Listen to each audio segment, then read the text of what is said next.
Bonjour tout le monde, en attendant la reprise sérieuse des vidéos avec le retour des grosses vidéos sur l'histoire de la guerre d'Espagne et le vrai retour d'Histoire d'apprendre, quelques petites vidéos, et là je profite d'être au musée de la mine où je fais de Champagnac, que je vous fais visiter tous les jours, toutes les après-midi pendant tout l'été de 14 h à 17 h 30 pour vous montrer un petit plan des travaux souterrains du Puy Madeleine. Hop, que je vous montre ici. Oui, voilà. Et ce qui est intéressant, c'est qu'on peut voir un peu comment ils cherchaient le charbon. Parce que là, on peut voir le charbon qui affleure à la surface. Et c'est d'abord à ces endroits-là que ça a été exploité, là où le charbon était donc directement visible. Et après, ils ont commencé à creuser le puits là où le charbon s'enfonce. Et en parallèle de la veine qui s'enfonce, en creusant à chaque fois pour exploiter le charbon. Qui du coup était là. Par contre, là on voit que le charbon ici tourne. La veine de charbon n'est pas droite. Là, c'était un problème récurrent qu'on avait dans la région. C'est que les sous-sols ici, ils ont beaucoup bougé au cours de l'histoire. Du coup, on a des veines de charbon qui sont interrompues ou qui tournent, ce qui conduisait aussi à diminuer la possibilité d'industrialiser l'exploitation, puisqu'il fallait régulièrement tourner. Donc les machines, les haveuses, tout ça n'était pas forcément prévu pour ça. Et quand une exploitation, un filon était coupé, il fallait chercher la suite. Donc ça demandait des coûts de recherche et tout. Donc c'était beaucoup moins rentable.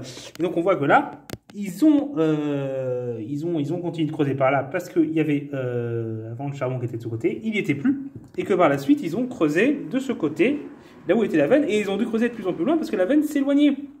Ce qui augmentait du coup le coût parce que toute la partie où vous creusez là, elle n'est pas du tout productive. C'est un creusement improductif puisqu'il n'y a rien qui est exploité. Bon, là, ils ont profité pour installer l'écurie, puisqu'il y avait une écurie au sous-sol où les chevaux qui travaillaient au fond, ne remontaient pas. Donc, ils étaient installés dans des galeries, là, assez loin du charbon, pour être dans des endroits où il n'y a pas de risque de grisou et de poussière de charbon. Donc, quand même, les meilleurs endroits où on pouvait éclairer sans risque. Mais du coup, voilà, ça coûtait plus cher. Et pour atteindre ces veines-là sans faire ces longues galeries, il aurait fallu creuser un nouveau puits, ce qui coûtait encore plus cher. Bref, c'était pas l'endroit le plus pratique pour exploiter le charbon, mais c'était un problème assez récurrent dans les mines ici. Voilà, c'est terminé pour cette mini vidéo, j'espère que ça vous intéressait.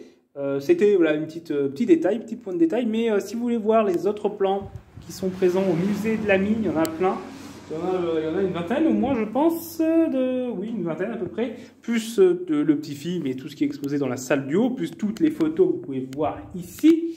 Eh bien, n'hésitez pas à venir. Donc, comme je vous l'ai dit, jusqu'au 28 août, c'est de 14 h à 17 h 30 et l'entrée est à seulement 4 € pour les adultes, 2 € pour les enfants. Donc, c'est vraiment pas cher et c'est une visite que globalement tout le monde a l'air d'apprécier. Et que personnellement, je trouve appréciable aussi la première fois que je l'ai faite en tant que simple visiteur. Voilà. Au revoir tout le monde.